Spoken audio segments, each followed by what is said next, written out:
Kementerian Pertahanan Rusia merilis rekaman aksi para prajuritnya meluncurkan roket menyerang pasukan Ukraina.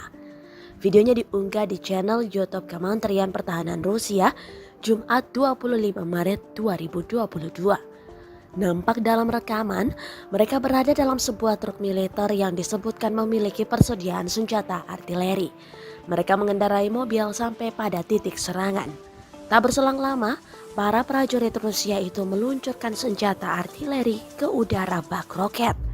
Disebutkan pada keterangan, senjata itu merupakan penghancuran angkatan bersenjata Ukraina. Kendaraan udara tak berawak setelah menetapkan lokasi posisi menembak mengarahkan tembakan senjata presisi tinggi.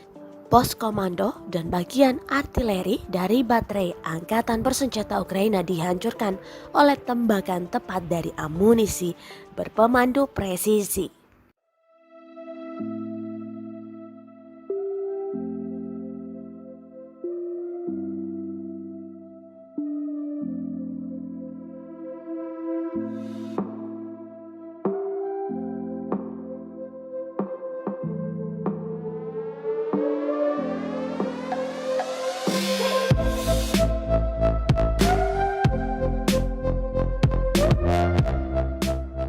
Terima kasih sudah nonton.